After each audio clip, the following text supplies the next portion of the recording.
Chapter 3. The Earth, the Battlefield in Prayer. Prayer, a war measure. This world is God's prodigal son.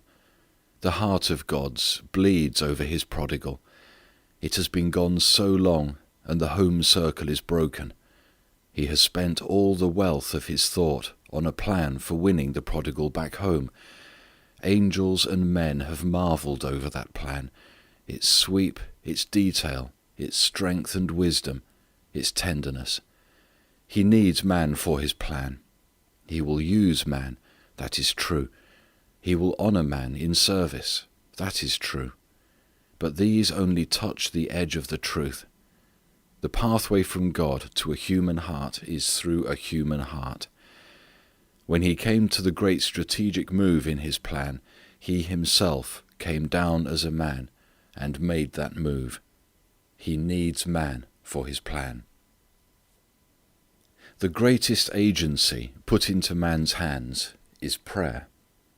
To understand that at all fully, one needs to define prayer. And to define prayer adequately, one must use the language of war. Peace language is not equal to the situation. The earth is in a state of war. It is being hotly besieged, and so one must use war talk to grasp the facts with which prayer is concerned. Prayer, from God's side, is communication between himself and his allies in the enemy's country. Prayer is not persuading God. It does not influence God's purpose. It is not winning him over to our side. Never that. He is far more eager for what we are rightly eager for than we ever are.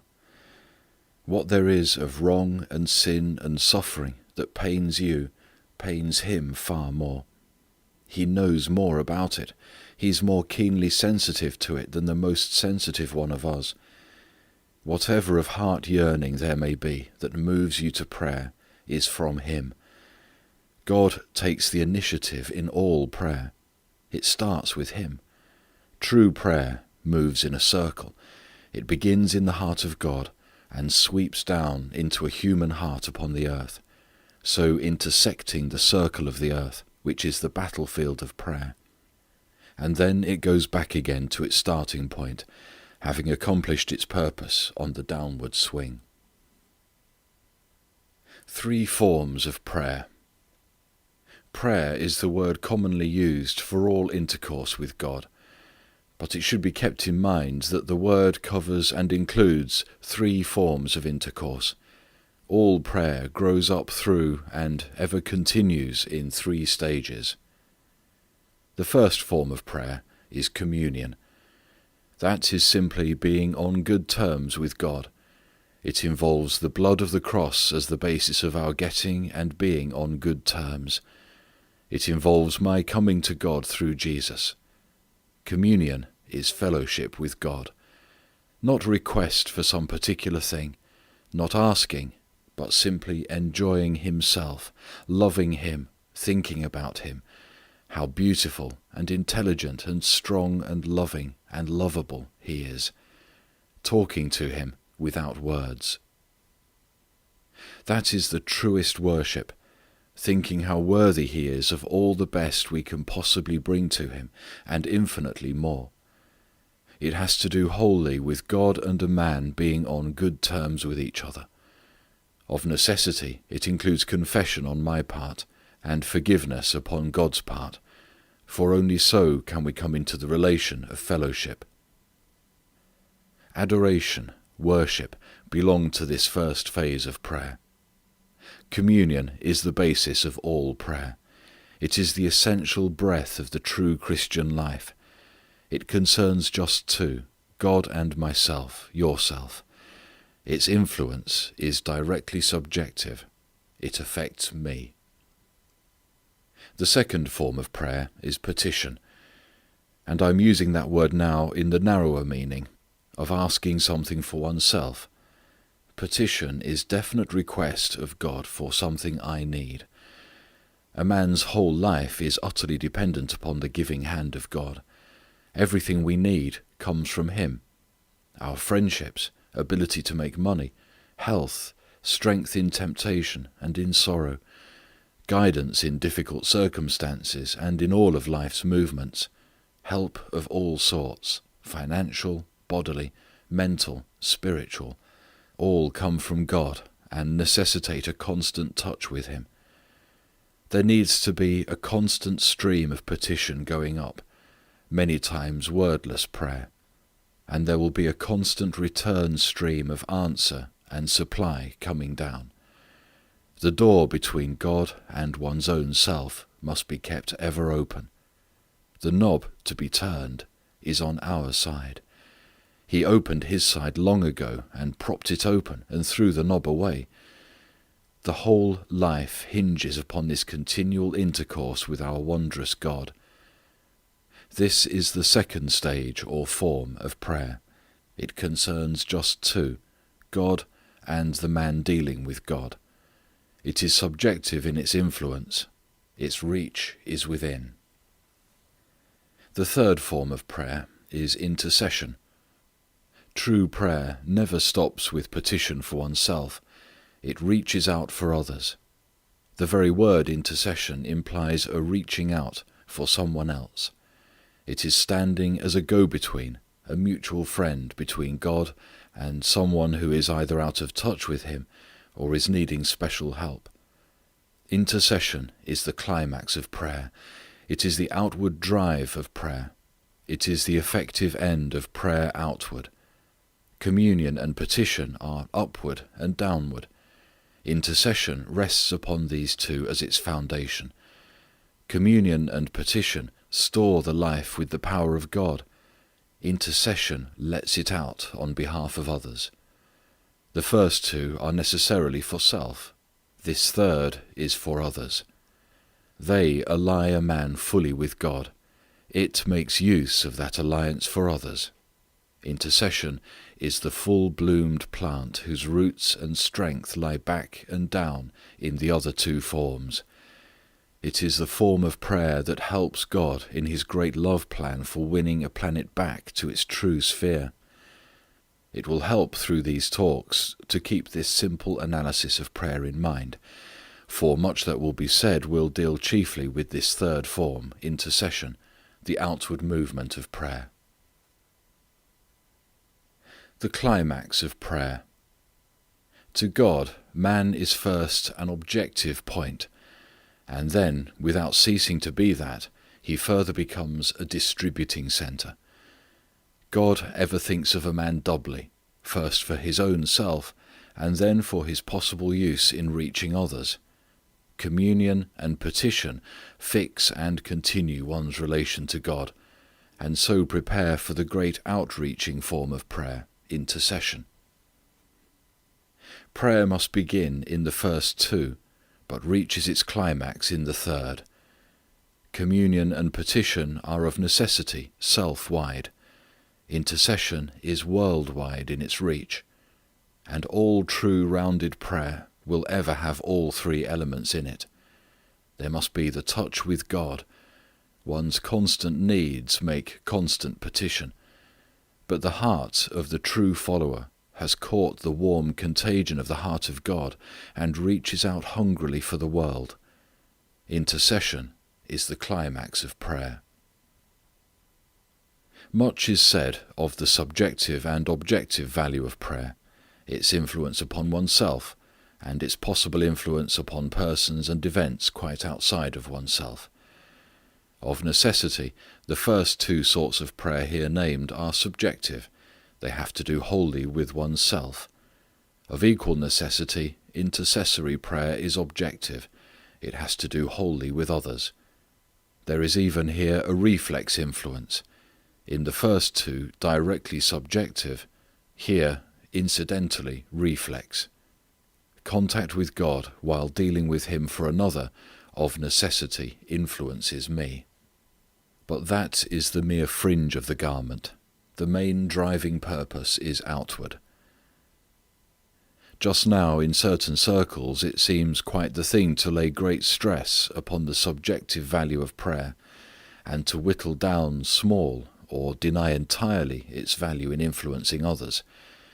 Some who have the popular ear are quite free with tongue and pen in this direction.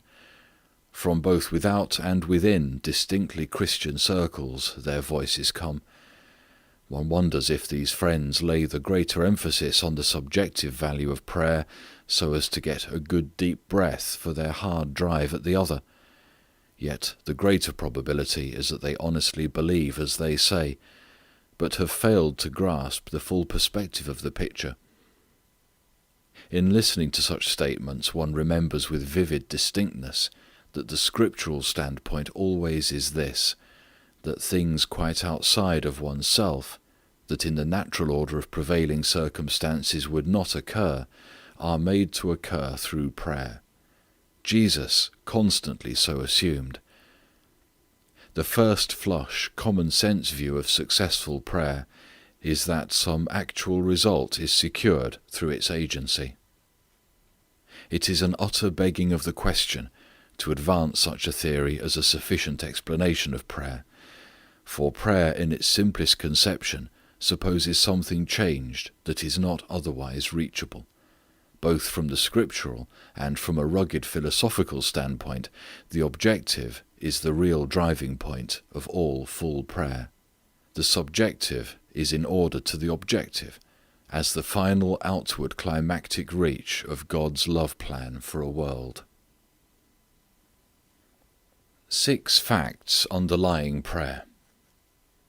It will help greatly to step back and up a bit for a fresh look at certain facts that underlie prayer. Everything depends on a right point of view. There may be many viewpoints from which to study any subject, but of necessity any one viewpoint must take in all the essential facts concerned. If not, the impression formed will be wrong, and a man will be misled in his actions. In these talks I make no attempt to prove the Bible's statements, nor to suggest a common law for their interpretation. That would be a matter for quite a separate series of talks. It clears the ground to assume certain things. I am assuming the accuracy of these scriptural statements, and I am glad to say I have no difficulty in doing so. Now there are certain facts constantly stated and assumed in this old book. They are clearly stated in its history, they are woven into its songs, and they underlie all these prophetic writings from Genesis clear to the end of John's Patmos visions. Possibly they have been so familiar and taken for granted so long as to have grown unfamiliar.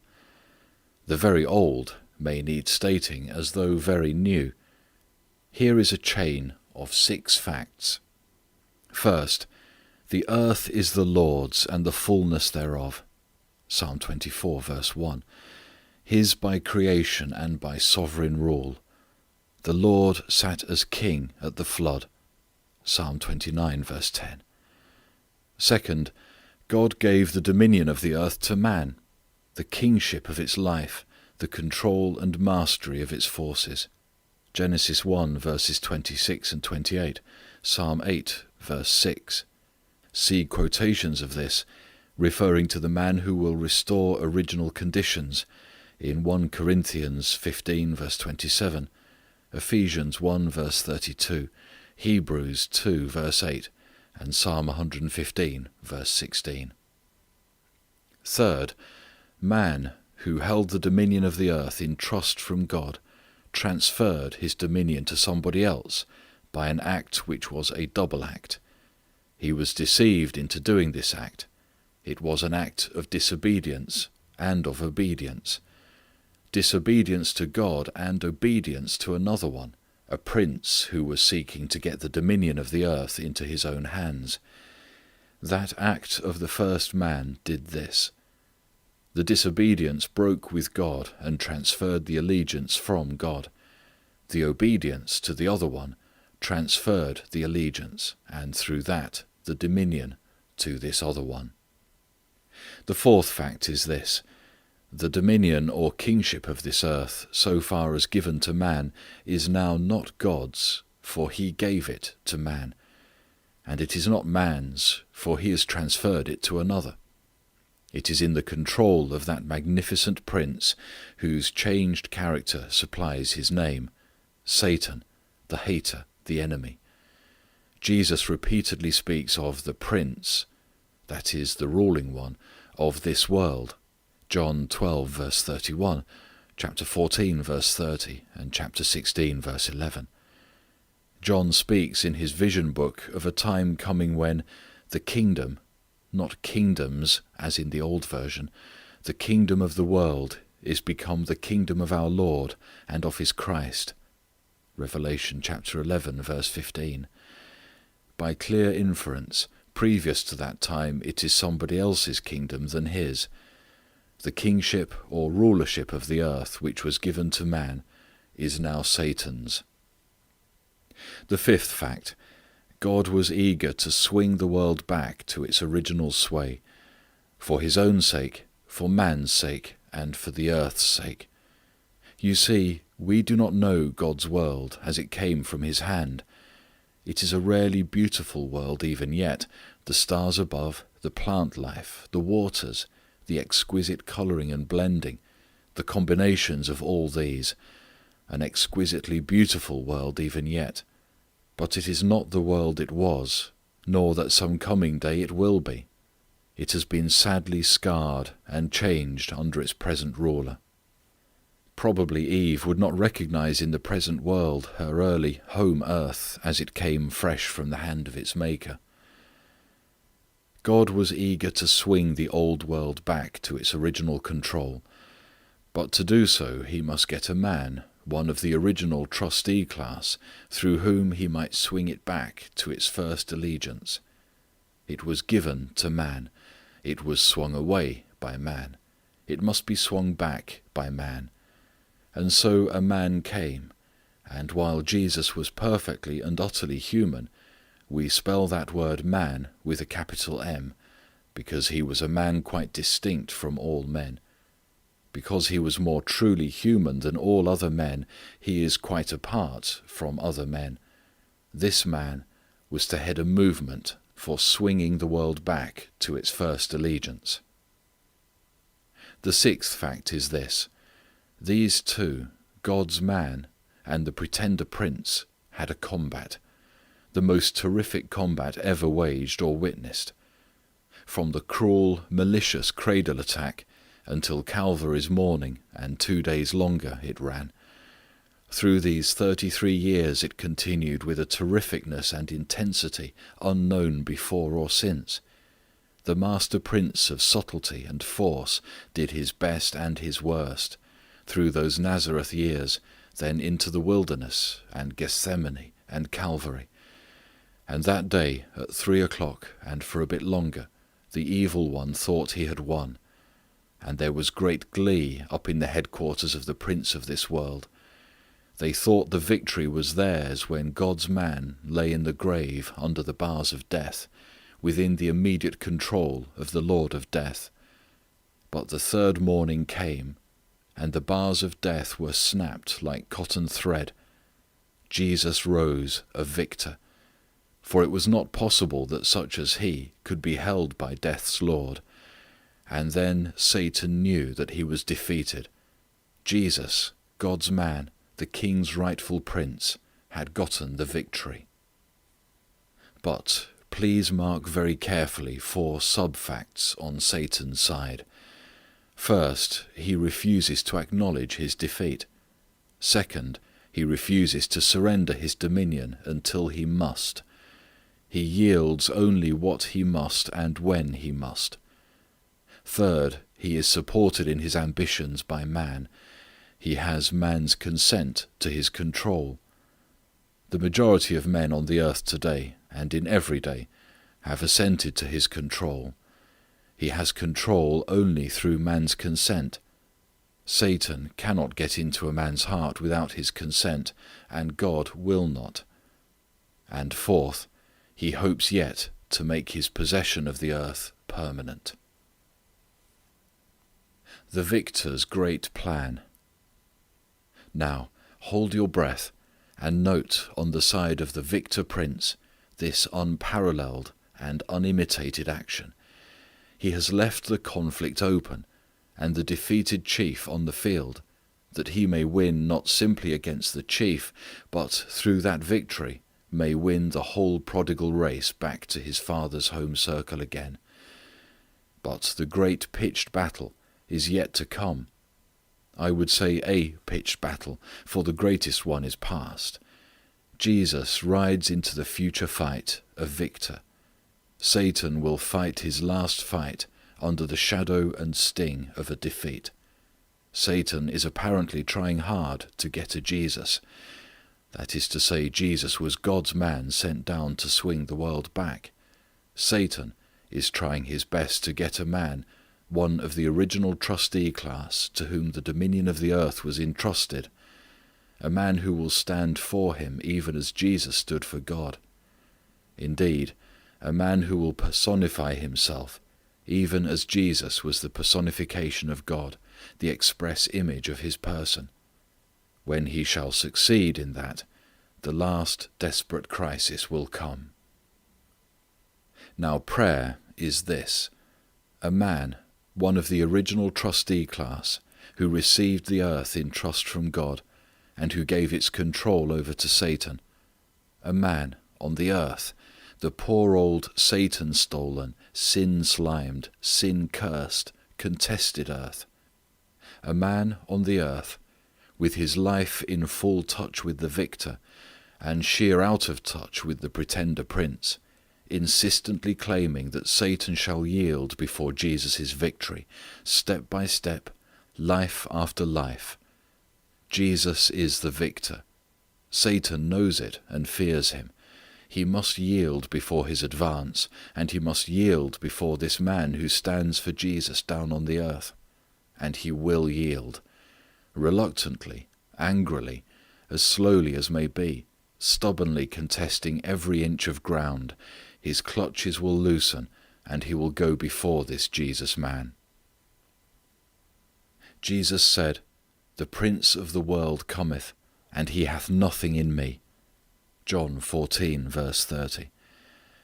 When you and I say, as we may say, very humbly depending on his grace, very determinedly in the resolution of our own imperial will, "Though the prince of this world come, he shall have nothing in me," no coaling station, however small, on the shores of my life, then we shall be in position where Satan must yield as we claim, victory in the victor's name.